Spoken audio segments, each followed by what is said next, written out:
तो मंगल को हम 12 घर में देखते हैं। बिल्कुल सर। तो मंगल अब एनर्जी का है, तो पहले घर में पहले होगा घर में। तो एरीज है, एनर्जी है, पॉजिटिव है, काम करने की शक्ति रखता है, सोल्जर, एग्जीक्यूटिव जॉब, जितने भी जिसमें भी आपको कमांड करना है वो सब मंगल के उसमें आते हैं। मंगल की चौथी दृष्टि, सातवीं दृष्टि अच्छी होती है। आठवीं दृष्टि जो मंगल की, हद में ये देखिएगा, इट्स अ ट्रांसफॉर्मेशन करती है।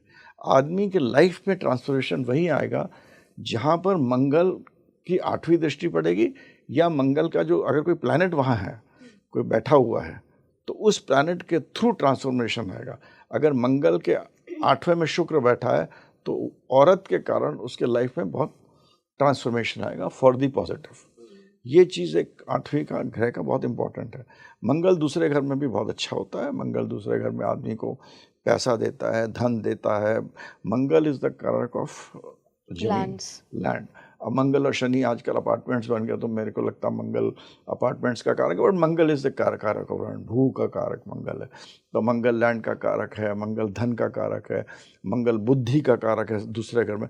दूसरा घर धर्म का घर होता है। ज़्यादातर सारे प्लैनेट्स वहाँ अच्छे ही मतलब बिहेव करते हैं। Mangal in second house is very good, but Mangal has got an aggressive nature.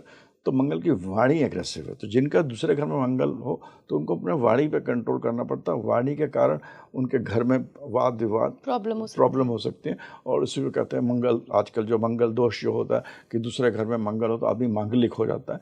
तो वही है कि मांगलिक इसलिए होता है क्योंकि दूसरे घर में रहता है, कुटुंब के साथ रहता है। औरत के मंगल दोष मानते हैं। औरत भी तो कर्कश आवाज़ में बोला, ज़्यादा बोला, लड़ाई हो गई, तो इसीलिए पहले ज़माने में दूसरे घर में मंगल को मंगल दोष माना जाता था। आज के परिप्रेक्ष्य में इतना इम्पोर्टेंट नहीं है। मंगल तीसरे घर में बहुत अच्छा होता है, करेज देता है। तीसरा घर होता है करेज का। तीसरा में मंगल होता है, जितने स्पोर्ट्स के लोग होते हैं या जो भी करेज से जुड़े हुए होते हैं, वो तीसरे घर में मंगल के कारण होता है। मंगल चौथे घर में होगा तो मंगल चौथा घर में जो होता है वो मंगल के नीच का घर होता है। मगर आज के टाइम में मंगल चौथे घर में या नीच के घर में एक चीज़ ये मतलब लोग टेस्ट करें, नीच का मंगल आपको बहुत पैसा देता है आजकल। अच्छा। क्योंकि नीच का मंगल, आजकल जो मंगल की पॉजिटिव क्वालिटीज बताई हैं, जब मंगल अपने नीच के उसमें हो जाता है तो मंगल क्या होता है, मंगल इज बिकम्स द कारक ऑफ जुगाड़। It doesn't become Rahu, but जो आजकल जुगाड़ जो से कहते हैं ना, फिर मंगल को आप जुगाड़ में बीट नहीं कर सकते। अच्छा। तब आप समझिए मंगल एक ऐसा है कि एक जनरल है और उसको बोला गया कि आप 6 औरतों के बीच में बैठ के आप बावर्ची का काम करिए। 6 लेडीज़ के बीच में एक आदमी को, जनरल को, तो वो बेचारा बहुत परेशान होकर अपने रास्ते को बना के खाना बनाएगा ना। तो मंगल चौथे घर में ऐसा हो जाता है। हाँ, is a like a planet which will give you a lot of money आज की परिप्रेक्ष्य में। सर ये चौथे ही घर में हम कालपुरुष से देख रहे हैं। नीच का कहीं भी किसी भी घर में होगा, हाँ, पैसा देगा। नीच का मंगल आपको जिस घर में होगा उस घर के उधर से देखकर उस परिप्रेक्ष्य में उस एरिया में जुगाड़ करके वो धन जरूर कमा लेगा।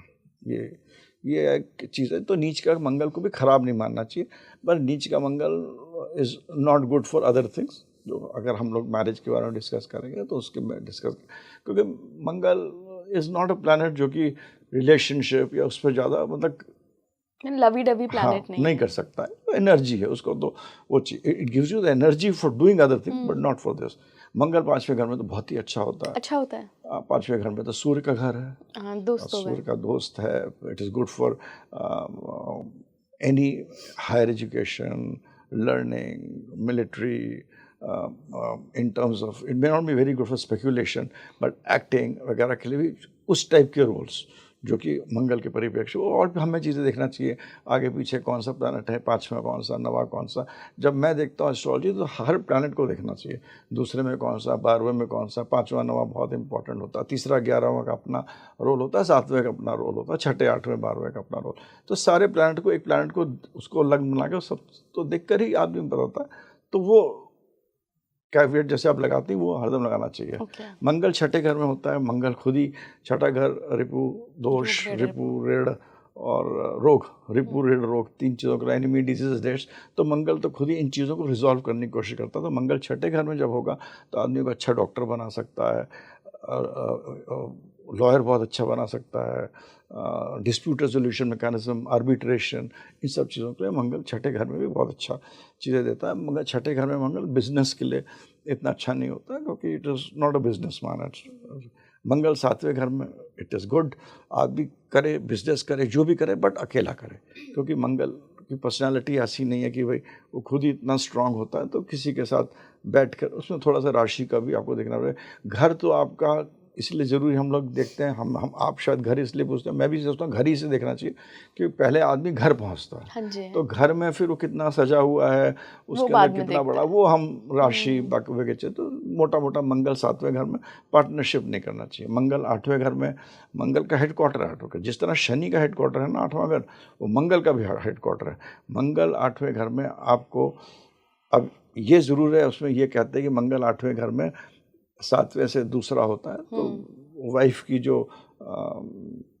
फैमिली होगी उसमें कुछ इश्यूज हो सकते हैं, जिस तरह हमने लग्नेश के बाद दूसरे घर में, बट उस परिप्रेक्ष्य में इतना मंगल आठवें घर में अगर शनि के साथ हो या किसी भी और भी नेगेटिव प्लैनेट्स के, आदमी को बहुत स्पिरिचुअल ओरिएंटेशन बहुत ज़्यादा देता है, ऑकल्ट की तरफ बहुत ज़्यादा बढ़ा देता है। But you should be careful in terms of accidents, rash driving मत करो, क्योंकि मंगल का इंटर्निस्टिक नेचर वही है, तो दैट इज़ इम्पोर्टेंट। और नीच का हो जाए अष्टम में, मंगल का अष्टम का जब नीच में हो जाएगा तो आदमी को, और अगर राहु शनि इन सब के साथ भी होगा, तो तांत्रिक विद्याओं की तरफ उसको ज़्यादा रुचि आएगी। जैसे कि हमारे जो नागा साधु बने या योगी बने, ये पहले हमारे जब औरंगजेब मुस्लिम रिलीजन था, उस टाइम जब हो रहे थे, दे वर अटैकिंग पीपल, तो साधुओं ने सोचा हमारी भी एक सेना होनी चाहिए, जिसको यही सेना बाद में उनको एक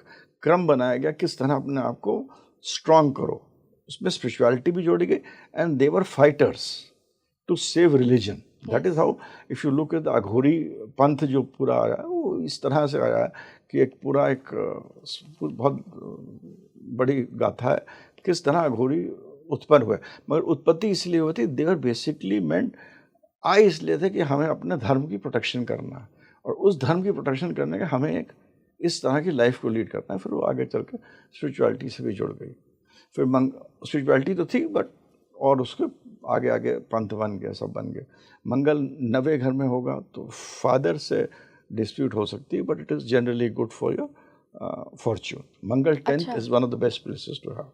मंगल 10वें घर में होगा तो मैरिड लाइफ के लिए प्रॉब्लम जरूर करता है। ये मेरा एक 100% है। मंगल 10th हाउस अगर एग्जॉल्टेड हो, खुद की राशि में हो, तो बहुत ज़्यादा करेगा, नहीं भी हो तो भी मैरिड लाइफ किस तरीके की problem sir? Have some issues with married life, जरूर करेगा। ईगो क्लैश हो सकते हैं, कुछ भी हो सकता है। मंगल 11th हाउस में हो, गुड फॉर नेटवर्किंग। वहाँ शनि राहु को आपको देखना पड़ेगा किस तरह प्लेस्ड है।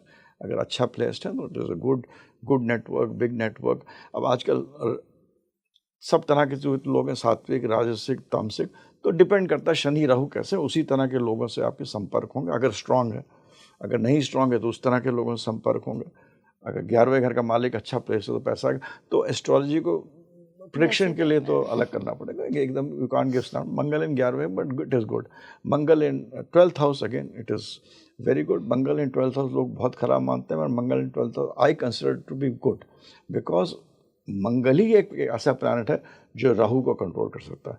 लोग युति के बारे में अगर हम बात करें तो मंगल राहु को बहुत खराब युति मानते हैं, मगर मेरे हिसाब से मंगल राहु की युति बहुत अच्छी होती है। मंगल राहु की युति, अगर आपका राहु आगे है और मंगल पीछे है, डिग्री में Rahu is in front, Mangal is पीछे, तो आदमी बहुत बड़ा आदमी बनता है, क्योंकि राहु है हाथी और मंगल है उस पर महावत। और अगर उस हाथी को मंगल ने कंट्रोल कर लिया अपना, हनुमान उसको, तो वो आदमी बहुत बड़ा आदमी बनता है। तो मंगल राहु के आदमी का आपने देखा बहुत बड़ा आदमी बनेगा। अगेन इन टर्म्स ऑफ, अगर उसमें वहाँ पर शुक्र भी आ गया तो पर्सनल लाइफ को आप छोड़ दीजिए, that is you have to see the जीव और निर्जीव, वो चीज़ों में आपको अलग देखना पड़ेगा। बट इन प्रोफेशनल लाइफ में, प्रोफेशन में और अपने काम काज में, मंगल राहु को कंट्रोल करने का प्लैनेट इज ओनली मंगल।